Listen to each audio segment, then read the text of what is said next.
Olá! Você já ouviu falar em ciclo circadiano, também conhecido como relógio biológico? Hoje eu quero te explicar um pouquinho como funciona nosso ciclo circadiano e como ele pode influenciar no nosso processo de emagrecimento, disposição, prática de atividade física ao longo do dia.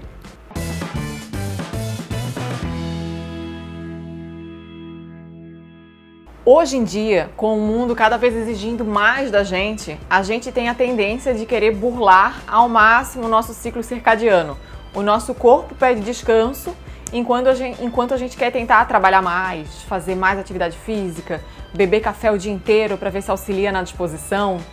Então, bom, hoje eu quero te explicar um pouquinho como funciona a nossa base do nosso ciclo circadiano, da nossa distribuição de hormônios ao longo do dia. Para começar, horário de acordar. A maioria das pessoas vão ter um bom funcionamento se a gente acordar em torno de entre 6 a 8 horas, no máximo 9 horas da manhã. Esse é um horário que a gente acorda e consegue ter uma boa disposição ao longo do dia. Geralmente, se a gente deixa para acordar depois das 9, a gente já vai acordar com mais preguiça, mais indisposto, porque a gente, nesse horário de entre 6 até 8, 9 horas, a gente tem um pico de cortisol, que é o hormônio que é conhecido como hormônio do estresse, mas que é também um hormônio que nos faz despertar, acordar. Então é um horário interessante para a gente tentar levantar, para a gente tentar fazer um café da manhã. Existem vários estudos que mostram que comer nesse horário mais cedo auxilia no controle de uma série de hormônios, inclusive hormônios associados a apetite, a regulação desses hormônios ao longo do dia. Então seria um horário interessante para fazer uma boa refeição. E é também um período interessante para se exercitar, porque a gente tem tanto esse aumento da produção de cortisol e a gente tem também uma maior produção de adrenalina, também é um hormônio que nos faz estar mais ativos, e a gente também tem um aumento da produção de testosterona, então também é um horário interessante para promover síntese de massa magra. Então, para quem tem essa disponibilidade de fazer atividade física cedo, existem vantagens de fazer atividade física nesse horário. Depois, ali em torno entre 10 horas até meio-dia, já é um horário em que a gente tem naturalmente uma quantidade maior de serotonina. É um horário em que a gente geralmente está se sentindo bem, tranquilo, com bem-estar. É um horário em que a gente geralmente está focado, concentrado. Então é um horário que favorece o trabalho, reuniões. É um horário bem interessante para esse tipo de foco mesmo. Já próximo ao horário de meio-dia, é um horário em que a gente tem uma capacidade de digestão boa. Então, realmente é um horário interessante para almoçar. Já em torno ali entre 1 a 2 horas da tarde, a nossa digestão ela já começa a ficar mais lenta.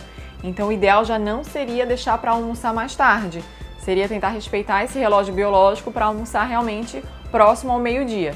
Meio da tarde, ali entre 3 e 4 horas, a gente geralmente começa a ter uma queda do nosso nível de cortisol. Então é muito comum esse horário a gente começar a ter um cansaço, uma sonolência, a disposição já não ser aquilo tudo. E aí nesse horário também é muito comum a vontade de comer doce, porque o doce, né, o açúcar, ele faz aumentar a serotonina, faz dar sensação de prazer, bem-estar, que nesse horário essa sensação naturalmente já não está tão boa. Então funciona muito bem para esse horário a gente preferir opções de alimentos que vão aumentar a nossa produção de serotonina, que são aqueles alimentos que são fontes de triptofano. Alguns exemplos: banana, né? Banana com canela e aveia, ou a gente usar, esse horário parece estranho usar feijão, grão de bico, lentilha, mas às vezes em algumas opções a gente consegue.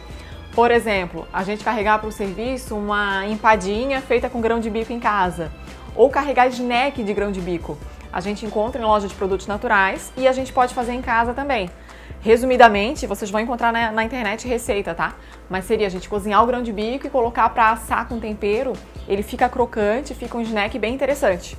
Ou receitas, né? A gente tem receitas aí de coxinha de feijão, um hambúrguer de lentilha, entraria também nesse horário.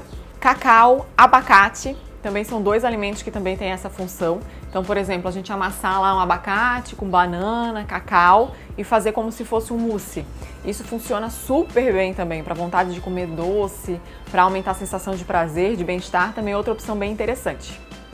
Ali entre 6 e 7 horas da noite já seria um horário para a gente começar a se preparar para o sono. Então é um período para a gente evitar café e alimentos ou bebidas que contenham cafeína e também buscar atividades que reduzam o nosso cortisol, né? Aquele hormônio de estresse. Então, às vezes, uma atividade física mais leve, uma leitura. É um horário também de a gente buscar fazer uma refeição, mais uma refeição que também não seja pesada, para que a gente já comece realmente a se preparar para esse período noturno. Porque às 8 horas da noite, a gente tem o nosso primeiro pulso de melatonina, que é o hormônio que vai nos auxiliar a ter a indução do sono. Então, esse horário de 8 horas da noite, o ideal é que a gente já tenha jantado e que a gente já comece a fazer atividades realmente mais relaxantes. Luzes já mais baixas, leitura de livro funciona muito bem, tá? Então é pra gente começar a se preparar para que a gente consiga ter um sono de boa qualidade. Ali por 10 horas da noite, a gente tem o segundo pulso de melatonina. O ideal nesse horário é que a gente já esteja no quarto, na cama, luz apagada, ou seja, que a gente vá dormir. Porque aí, nesse horário, a gente começa a ter novos pulsos de melatonina a cada 2 horas. Então, a gente tem novamente meia-noite, 2 horas, e aí às 4 horas da manhã, a gente já começa a ter redução desse nível de melatonina, que é pra gente às 6 horas já estar acordando mesmo, né? Despertando. Então, esses horários de pulso de melatonina, o que eles nos dizem? Que a gente não deve dormir muito tarde. Porque se a gente deixar para dormir lá às 2 horas da manhã, a gente só vai ter essa melatonina das 4 da manhã. Então, a gente não consegue entrar realmente numa fase de sono profundo, aquele sono reparador, que vai ajudar a consolidar memórias, que vai ajudar a gente a ter uma boa disposição no dia seguinte, a gente a conseguir ter síntese de massa magra, todo esse processo que acontece enquanto a gente dorme.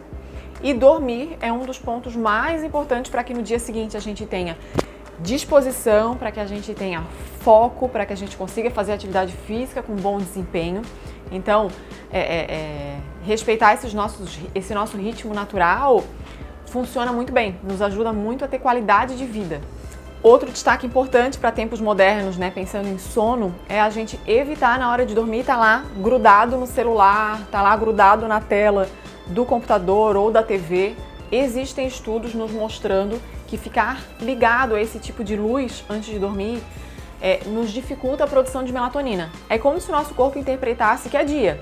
A gente, ao invés de produzir melatonina, como deveria, a gente acaba produzindo menos melatonina e tendo um aumento de cortisol, aquele hormônio que deveria aumentar só de manhã para despertar. Ou seja, a gente desperta. Ao invés de a gente ter uma indução boa de sono, o sono demora muito para vir.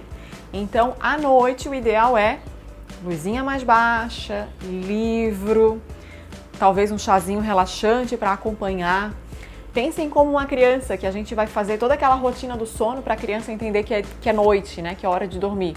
Para o nosso corpo, isso também funciona muito bem.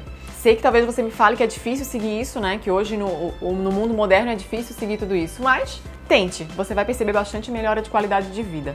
Ok? Espero ter auxiliado. Se você tem alguma dúvida, deixa aqui embaixo.